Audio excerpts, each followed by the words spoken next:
गांधी जी ने कहा अपने व्याख्यान के दौरान कि जब हम भारत जोड़ो यात्रा करते हुए कश्मीर पहुंचे तो कश्मीर में हिंसा का माहौल है, कश्मीर में इंसर्जेंसी है, क्या सरकार इससे नकार सकती है?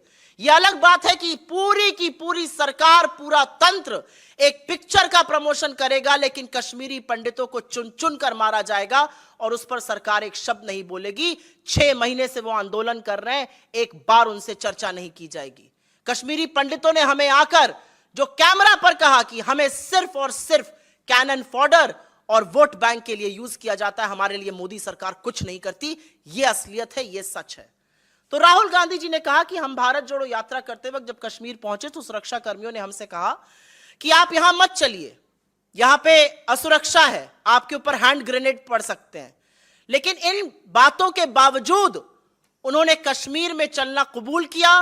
वो कश्मीर में चले और वो आगे कहते हैं कि तिरंगे के सैलाब को देखकर मुझे समझ आ गया कि जहां अहिंसा होगी, जहां मोहब्बत होगी, जहां प्यार होगा, वहीं विश्वास होगा।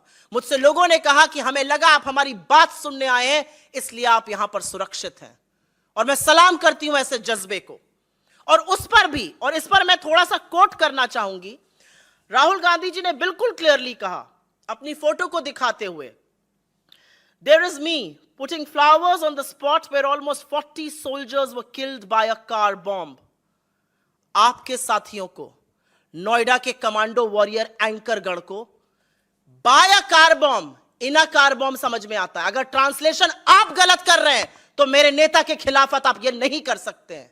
राहुल गांधी जी ने कहा 40 सैनिक जहां पर मारे गए, एक कार बॉम्ब से 300 किलो आरडीएक्स जब आया और 400 जवान वहां पे मारे गए, उस स्थल पर जाकर उन्होंने पुष्प अर्पित किए। इस बयान पर भी आप राजनीति करिएगा, इस बयान पर भी आप ओछी, गंदी, अमानवीय राजनीति करिएगा। आप भले पुलवामा ना गए, और मैं कहना नहीं चाहती थी, जब पुलवामा में सैनिकों की शहादत होती है तो अमित शाह जी इलेक्शन रैली करते रहते हैं। हमने अपने सारे कार्यक्रम स्थगित कर दिए थे। अमित शाह जी इलेक्शन रैली करते हैं और इस देश का चुना हुआ प्रधानमंत्री man versus wild Jim Corbett में बेयर ग्रिल्स के साथ शूटिंग करते रहते हैं। तमामों घंटे के बावजूद भी प्रधानमंत्री मोदी ने अपनी शूटिंग नहीं रोकी, और जब पुलवामा में सैनिकों की शहादत हुई तो प्रधानमंत्री को कोई उनकी शूटिंग से डिस्टर्ब नहीं कर पाया था। हमारे नेता ने जाके वहां पर पुष्प अर्पित किया, आप उस पर हमें बोलेंगे? इस पर तो हम आपको ऐसा मुंह तोड़ जवाब देंगे कि आपको छुपने की जगह नहीं मिलेगी।